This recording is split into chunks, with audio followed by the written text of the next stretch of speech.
In an earlier answer, you referred to the Synodical Conference. Does that organization of confessional Lutheran churches still exist today? Joshua, the simple answer to your question is no.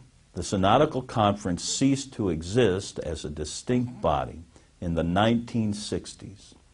However, there's quite a story that's embraced in the history of the Synodical Conference, and if I could take a few minutes of your time, I'd like to tell you about it. As you've already heard from Dr. Schumacher, there were a number of Lutheran synods that were thinking about union during the 1860s. As a matter of fact, there was great hope during that turbulent times that the Lutheran Church might be able to find a way to move towards organic unity, formal church fellowship in terms of altar and pulpit fellowship, but even beyond that, into the merger of the confessional churches across language boundaries into one confessional Lutheran church in America. Sadly, that did not happen. And the reasons for it were largely theology and practice that differentiated the various synods.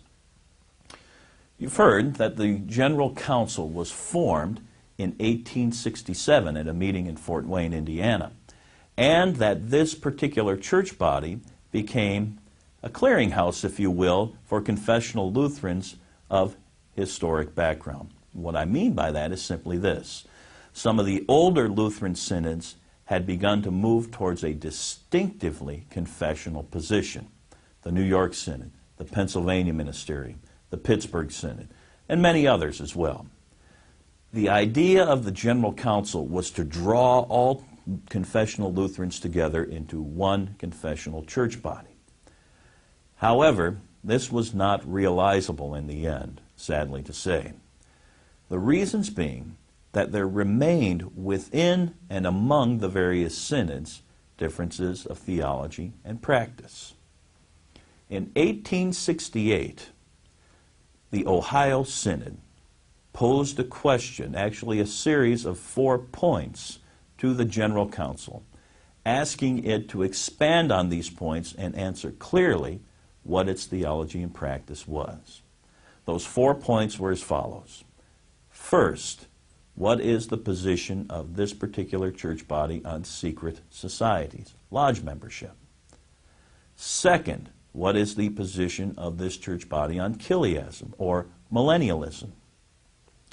Third, what is the position of the church body on altar fellowship? And what is the church's position, fourthly, on altar fellowship? So, once more, lodge membership, millennialism, altar fellowship, and pulpit fellowship. Those were the 4 points.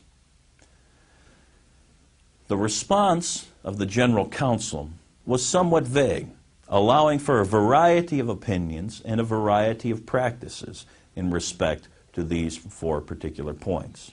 In terms of lodge membership, it simply stated, we are coming out of a tradition that has allowed pastors and church members to hold membership simultaneously in their Lutheran congregations and in various lodges. As a result, we will not be able to simply de facto decree that you may no longer be a member, but rather that it will take some time to correct this particular practice. In regard to millennialism, the General Council argued that the Lutheran confessions simply condemn post-millennialism, but not other millennial interpretations. As such, it allowed for a variety of opinions on whether there was a millennium or not, and if there was a millennium, what the character of that millennium would be. But the real points at issue were altar and pulpit fellowship, and especially altar fellowship. And here it became clear that even within the General Council, there was a wide variety of opinion, at least 3 positions. There were those who had their roots in the old General Synod, who continued to practice what we would have to call open communion.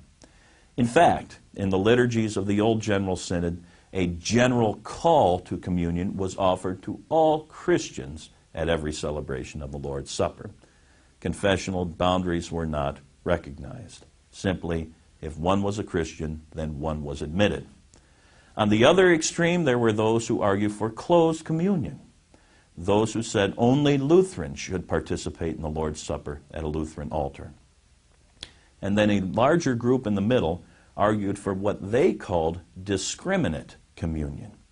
That is to say, if a pastor was convinced that an individual was truly a Christian, then it was necessary for him to commune that person. Not to do so would be to declare that person outside the church. Obviously, with such different positions within the one church body, tension would result.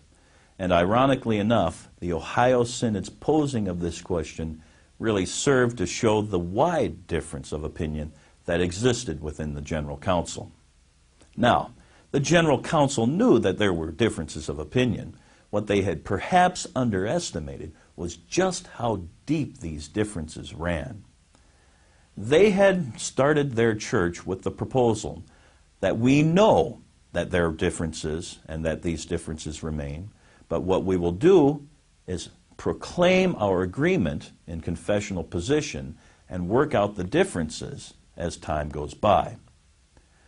The Missouri Synod, on the other hand, had not participated in the formation of the General Council, saying that it is requisite upon us that we first work out the differences of which we are aware, and then proclaim fellowship. So Missouri had remained out of the General Council. Once the Ohio Synod raised these points, it then became disheartened at the response of the General Council. And as the 1870s opened, it formally withdrew from fellowship in that church body. However, in 1872, the Synod of Ohio, along with the Missouri Synod, the Norwegian Synod, the Wisconsin Synod, and several others, got together to form a new conference, namely the Synodical Conference. And the Synodical Conference believed that they had achieved full unity in doctrine and practice previous to their declaring their church fellowship. And on they went. Some hoped that the conference itself would provide the basis for eventual merger between the various bodies. In fact, C.F.W. Walther had great hopes for the potential in this regard and looked forward to the near merger of these church bodies.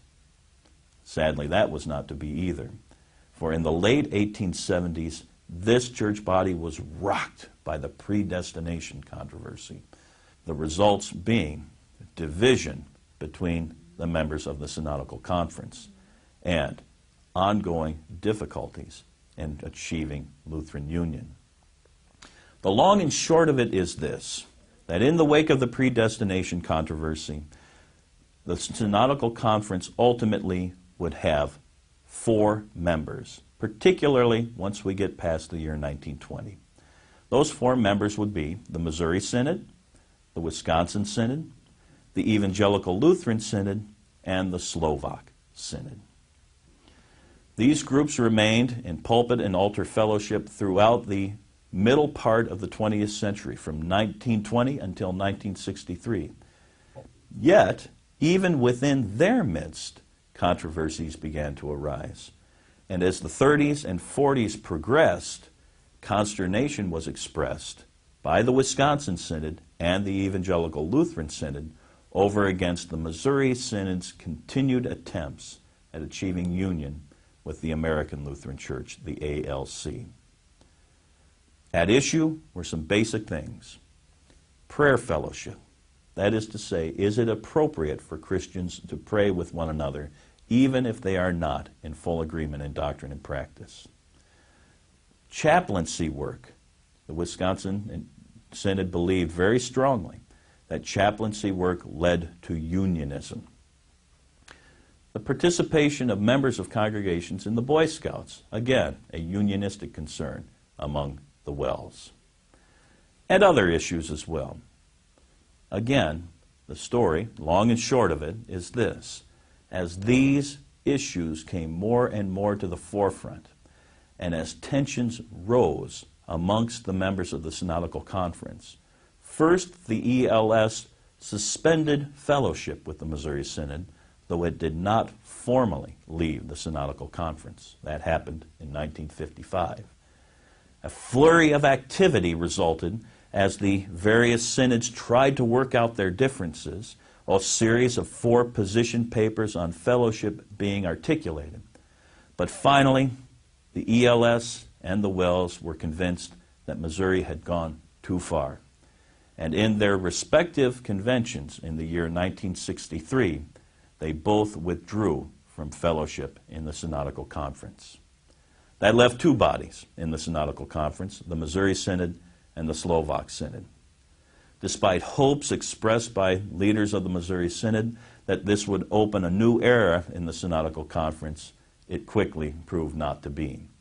Rather, the Missouri Synod entered into relationships with the American Lutheran Church and the Lutheran Church in America, the LCA, a group called LCUSA, the hopes that this would provide the foundation and the forum for eventual church unity. The Slovak Synod and Missouri Synod finally realized the Synodical Conference was effectively no more, and in 1968, the Slovak Synod joined the Missouri Synod as a non-geographical district. The Synodical Conference was no more. Nevertheless, its history can teach us something and tell us something about our work in the present. The Synodical Conference was founded as an ecumenical endeavor, if you will, as one historian has recently put it, and that ecumenical endeavor was to consistently maintain open communications with fellow Lutherans to discuss the points of doctrine and to strive to make the faithful confession. We won't do ourselves any good if we simply cut ourselves off from the ongoing conversation within and among America's Lutherans. And the Synodical Conference showed how that could be a tremendous blessing. Though it has passed from the scene, its model in this regard still has something to teach us as we move forward in this 21st century in American Lutheranism.